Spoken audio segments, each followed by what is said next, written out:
누가복음 22장 31절 32절 말씀입니다. 우리 함께 합독하겠습니다. 누가복음 22장 31절과 32절 말씀 합독합니다. 시몬아 시몬아 보라, 사탄이 너희를 밀가부르듯 하려고 요구하였으나 그러나 내가 너를 위하여 내 믿음이 떨어지지 않기를 기도하였노니 너는 돌이킨 후에 내 형제를 굳게 하라. 아멘. 오늘은 돌이킨 후에 내 형제를 굳게 하라입니다. 우리는 실패를 두려워합니다. 실패를 좋아하는 사람은 없겠죠. 신앙적으로 넘어지고 사람과의 관계 속에서 실수하고 하나님의 뜻을 다 아는 것처럼 생각하면서도 그 뜻대로 살지 못하는 우리 자신의 모습을 보면서 우리는 실망하고 낙심합니다. 오늘 등장하는 이 베드로라고 하는 인물도 사실 그런 사람입니다. 우리가 잘 알고 있는 것처럼 열정적인 제자이고 누구보다 예수님을 향한 열심이 있는 사람이었습니다. 주님, 제가 주와 함께 죽을지언정 주를 부인하지 않겠습니다 라고 외쳤는데 저는 이 고백이 결코 거짓이 아니었다고 생각합니다. 그러나 그는 예수님이 잡히시던 때에 3번이나 예수님을 부인합니다. 저는 이 부분에서 사실은 좀 얄궂음을 느끼게 되는데요. 예수님이 말씀하셨잖아요. 너 3번 나를 부인할 것이다. 예수님은 왜 아시면서 막지 않으셨을까요? 제자의 인생에서 가장 큰 실패의 순간이잖아요. 자신의 열심과 자신의 열정으로 제가 죽을지언정 주님을 따라가겠습니다 라고 말을 했을 때의 그 진심이 철저하게 무너지는 경험을 왜 하도록 내버려 두셨을까요? 주님이 다 알고 계셨다면, 그리고 오늘 이렇게 말씀하시거든요. 사탄이 너를 밀가부르듯 하려고 요구하였으나 내가 너를 위하여 내 믿음이 떨어지지 않기를 기도하였다. 이 정도 하실 수 있는 우리 예수님께서 애초에 그런 유혹 자체를, 그런 예수님을 부인하고자 하는 그런 상황 자체를 안 만드시면 되는 거 아닌가. 오히려 실패하도록 그냥 내버려 두시는 것은 무엇인가, 이런 생각이 들었던 것입니다. 그리고 오늘 우리가 같이 읽은, 그리고 또 제목으로 제가 삼고 있는 이 돌이킨 후에 형제를 굳게 하라 하시는 이 말씀을 위하여서 사실은 이 베드로가 넘어지는 것을 허용하신 것을 확인하게 됩니다. 우리는 실패를 경험합니다. 실패를 경험하면서 더 단단해지는 것이죠. 베드로도 마찬가지입니다. 오늘 실패를 경험하게 될 것이고 그는 이 경험을 통하여 더욱 단단한 지도자가 될 것입니다. 오늘 우리는 이 말씀을 통하여서 실패조차도 하나님 섭리 안에 있다는 깊은 복음의 진리를 마주하게 됩니다. 주님은 우리의 믿음을 지키시고 또 회복된 우리를 통해서 공동체를 세우는 사명을 주십니다. 오늘 말씀 속에서 우리가 우리의 삶을 비추어 보기를 원하는데요. 먼저 31절을 보니까 사탄이 임의로 성도를 시험할 수 없다는 사실이 확인됩니다. 사탄은 밀가부르듯 하려고 요구하였으나 우리 주님께서 그것을 허락하지 않으시면 할 수 없다는 것입니다. 우리 욥기 1장에 보면 이제 그 사탄이 하나님께 대화를 나누는 가운데 욥 이야기를 하면서 이야기가 시작되죠. 그때 욥이 하나님 보시기에 선하고 그만한 이가 없다고 하나님이 칭찬을 하시니까 하나님이 복 주셔서 그럽니다. 하나님이 잘해 주셨으니까 그런 겁니다 하면서 자신이 그 요인이 될 만한 것들, 그 이유가 될 만한 것들을 뺏어가 봐도 되겠냐고 하나님한테 허락을 받죠. 사탄은 베드로를 시험하기 위해서, 넘어뜨리기 위해서 요구하고 있는 것입니다. 그러나 하나님께서 그 시험을 사용하셔서 베드로를 더 정결하게, 더 단단하게 빚어가시는 것이죠. 이처럼 우리 성도의 삶 속에서 일어나는 시험과 고난은 결코 우연이나 실패라고 보면 안 됩니다. 우리가 살면서 경험하는 모든 일들은 다 하나님 주권 안에서 일어나고 있는 일들이기 때문입니다. 심지어는 하나님의 허락이 없이는 우리에게 어떠한 일도 일어나지 않는다는 사실을 여러분 기억하셔야 합니다. 길가에 날아가는 참새 한 마리도 하나님의 허락이 없이는 함부로 떨어뜨릴 수 없는 것이죠. 그래서 우리가 만나게 되는 이 시험은, 때로는 우리가 경험하게 되는 이 실패와 좌절의 경험은 파멸이 아니라 우리를 더욱 단단하게 만들어주는 연단의 도구가 되는 것입니다. 이미 예수님께서 베드로가 부인할 것을 알고 계십니다. 그러나 그걸로 인하여서, 그 사건으로 인하여서 그의 믿음이 완전히 무너지지 않도록 기도하셨습니다. 예수님께서는 연약함을 알고 계셔요. 우리가 얼마나 부족하고 우리가 얼마나 연약한 존재인지, 우리는 얼마나 넘어지기 쉬운 자들인지 알고 계십니다. 그래서 그분께서는 기도하십니다. 지금도 여전히 변함없이 하나님 보좌 우편에서 우리를 위하여 중보하고 계신 분이 바로 영원한 중보자이신 우리의 예수 그리스도이신 것입니다. 히브리서 7장에 보면요, 항상 살아계셔서 그들을 위하여 간구하심이라 이렇게 말씀하십니다. 예수님께서 기도하신다는 것은 실제로 우리의 믿음을 보존하시는 믿음 능력이 있는 중보인 것입니다. 베드로는 실패했지만 그 믿음이 완전히 꺼지지 않았습니다. 우리 주님께서 우리의 이 인생 가운데 우리가 경험하게 되는 많은 사건들 가운데, 그러나 결코 실패하고 그 자리에서 끝나버리지 않고 결국 하나님이 예비하신 영광의 자리까지 우리를 이끌고 가실 것이다 라고 하는 것을 확신할 수 있는 것이 바로 이 부분에 있습니다. 베드로는 실패했지만 그러나 그것으로 영원히 끝나버리지 않습니다. 일시적으로는 흔들릴 수 있습니다. 때로는 순간 어떤 어려움을 만나서 좌절하고 넘어질 수 있습니다. 그러나 그것이 완전한 실패를 말하는 것이 아닙니다. 왜냐하면 이 믿음을 시작하신 분이 바로 하나님이시기 때문입니다. 저와 여러분에게 이 믿음을 심어주신 분이 바로 하나님이시기 때문입니다. 예수님이 제자들을 먼저 찾아가셨습니다. 그들을 부르셨습니다. 그들이 얼마나 연약한지, 그들이 얼마나 열정이 앞서고 있는지를 알고 계시면서도 그들을 부르셨습니다.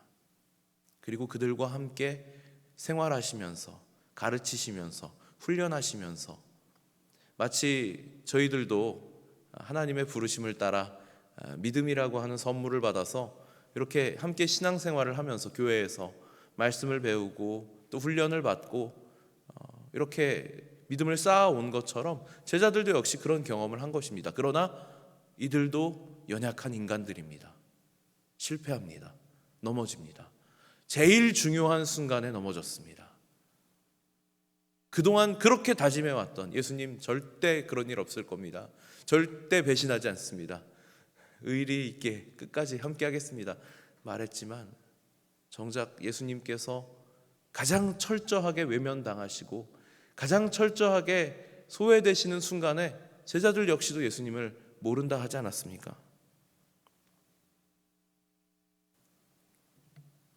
예수님은 이렇게 실패할 줄 알고 계셨습니다.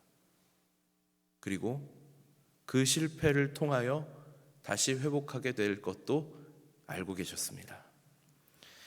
그리고 이 회복 이후에 감당해야 할 사명에 대하여서 넘어지기 이전에 이미 말씀하십니다. 너는 돌이킨 후에 형제를 굳게 하라. 바로 이것이 회복된 자의 사명입니다. 여러분, 실패를 통해서 내가 얼마나 연약한 존재인가를 확인하게 된 사람은요, 타인을 판단하는 대신에 품을 수 있게 됩니다. 내가 해보니 그것은 참 쉬운 일이 아니더라. 나도 살다 보니 넘어지는 경험을 하게 되더라. 먼저 넘어져 본 이가 나중에 넘어진 이를 격려하고 위로할 수 있게 되는 것이죠. 우리가 너무 완벽하려고 하면요, 타인을 정죄하는 실수를 범하게 됩니다. 제가 청년들하고 같이 생활을 하다 보면 재미있는 일들이 많이 일어납니다. 제가 보기에 이 친구들이 아직 신앙적으로 이렇게 단단하게 서 있지 않다고 느껴질 때가 있어요. 그러면 가서 제가 이제 한마디 잔소리라도 하려고 이렇게 갔다가, 또 어떻게 보면 제가 잘 몰라서 제가 실수해서 오해하는 경우도 생기거든요. 그러면 가서 큰 소리 치려고 이렇게 갔다가 얘기하는 거 들어보면 또 그 말이 맞아요. 근데 거기서 제가 고집부리고 그렇게 하면 안 돼 이렇게 말을 하는 것이 아니라, 들어보니 네 말이 맞다. 나도 실수를 하고 나도 잘 모르는 것이 있다, 이렇게 인정할 수 있게 되는 것입니다. 눈앞에서 넘어지는 사람이 있다면 왜 저런 데서 넘어지고 그래? 라고 말하는 것이 아니라 누구든 저런 일이 일어날 수 있지 라고 받아들여 줄 수 있는 넉넉함이 먼저 넘어진 자들에게 하나님이 주시는 특권이 아닌가, 이런 생각을 해봅니다.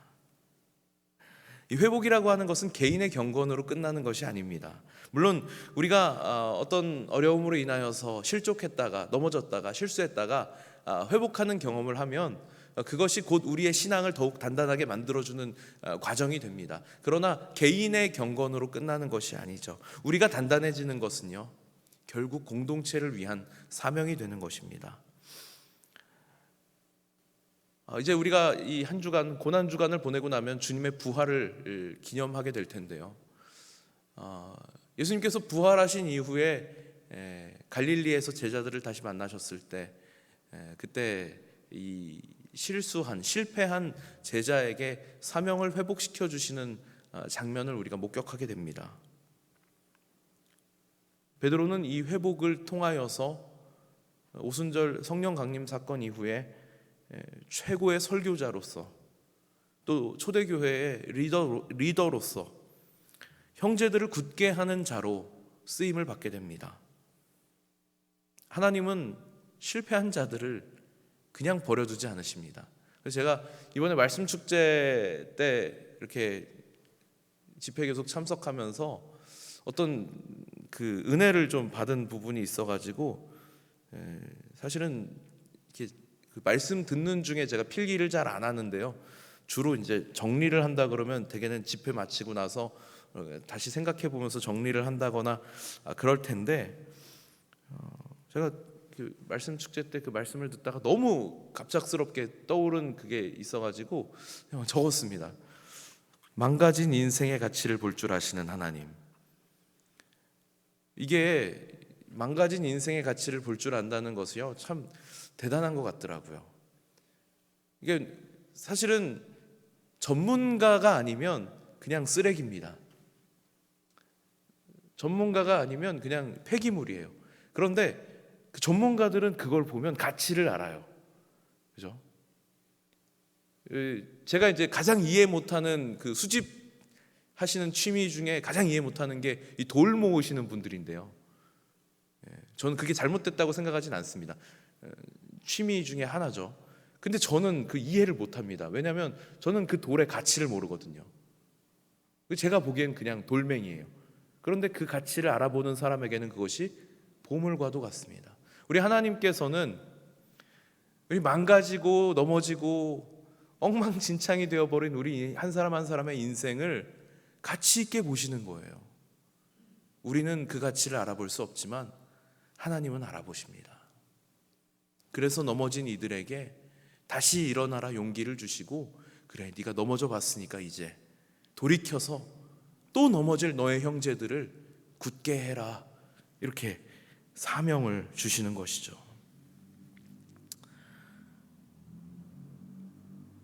오늘 본문은 베드로 한 사람의 이야기로 끝나는 것이 아닙니다.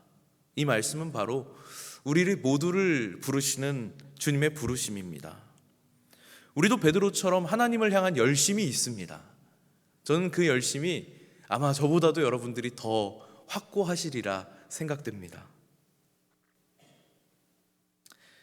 그러나 또 우리가 시험 앞에서는 어려움을 만나게 되면 누가 되었던 다 좌절하게 되고 넘어지게 되는 경험을 하게 됩니다.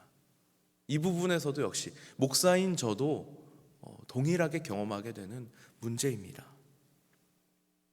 때로는 주님을 부인하거나 어쩌면 외면하며 넘어질지도 모르겠습니다. 그리고 우리는 이러한 사실 때문에 좌절하고 실망하고 때로는 스스로를 정죄하게 되죠. 그러나 오늘 예수님의 음성을 들으시기 바랍니다. 내가 너를 위하여 기도하였노니 너는 돌이킨 후에 내 형제를 굳게 하라. 예수님은 실패를 끝으로 여기지 않으십니다. 실패 이후에 회복을 준비하시고 그 회복 이후에 사명을 주시는 분이십니다. 이것이 바로 복음이 우리에게 주시는 은혜이고 하나님이 부르심인 것입니다. 주님은 베드로를 다시 세우셨을 뿐 아니라 그를 교회의 기둥으로 세우십니다. 그렇다면 우리에게도 같은 소망이 있는 줄 믿습니다. 우리가 넘어졌던 자리, 부끄러웠던 기억, 슬퍼했던 경험조차도 주님의 손에 붙들리게 되면 형제를 굳게 하는 능력이 되는 것입니다. 여러분이 지금 회복의 자리에 있으시다면 이제 그 은혜를 다른 이들에게 흘려보낼 시간입니다. 가정에서, 교회에서, 또 연약한 이웃들과 형제들에게 여러분 나아가서 붙드시고 위로하시고 함께 세워주는 사명에 순종하시기 바랍니다. 우리 모두가 그렇게 주 안에서 회복된 자들로서 또 다른 베드로가 되어서 흔들리는 이 시대에 우리의 형제들을 굳게 세우는 우리 모두가 되시기를 축복합니다. 기도하겠습니다. 하나님 아버지 감사합니다. 오늘 주님을 향한 마음의 확신이 연약한 이들을 넘어지는 데에서 다시 일으켜 세우시고 사명 주시는 은혜로 변화되는 모습을 목격하였습니다. 저희도 역시 결심하고 결단하여 하나님을 향한 열정이 있지만 그러나 이것이 얼마나 연약한 일인지, 이 마음이 얼마나 변하기 쉬운 것인지 경험하며 좌절하고 또 실망합니다. 때로는 스스로를 용납하지 못하여 정죄할 때도 있습니다. 그러나 하나님, 저희의 연약함과 실패를 아시면서도 저희를 포기하지 않으시고 우리 주님께서 기도하시며 기다려주심에 감사를 드립니다. 돌이킨 후에 형제를 굳게 하라는 그 말씀처럼 저도 우리 주님의 은혜로 다시 일어나 우리 공동체를 세우는 사람이 될 수 있도록 은혜를 베풀어 주시옵소서. 돌이킨 후에 내 형제를 굳게 하라 하신 이 말씀이 베드로 한 사람에게 끝나는 것이 아니라 주 안에서 실패와 좌절을 경험한 모든 이들에게 동일하게 허락하시는 회복의 말씀임을 기억하는 저희들 되도록 은혜 내려 주시옵소서. 이 새벽 시간을 허락하시고 또 빈손으로 나오지 않게 하시고 구별하고 준비하여 하나님 앞에 드리게 하신 은혜를 감사드립니다. 드린 모든 손길 가운데 하나님께서 복 내려 주시고 겸손하게 하나님과 동행하는 삶으로 하나님 은혜를 베풀어 주시옵소서.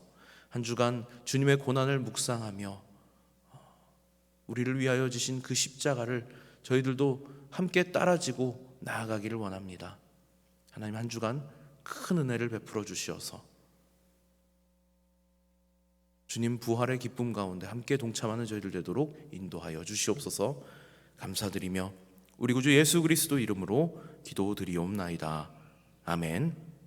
우리 함께 기도하겠습니다. 주일 강단에서 선포된 복음의 말씀을 우리 성도들의 삶 가운데 믿음으로 순종하며 실천하는 복된 한 주 되게 하여 주시옵소서 하고 우리 함께 기도하겠습니다.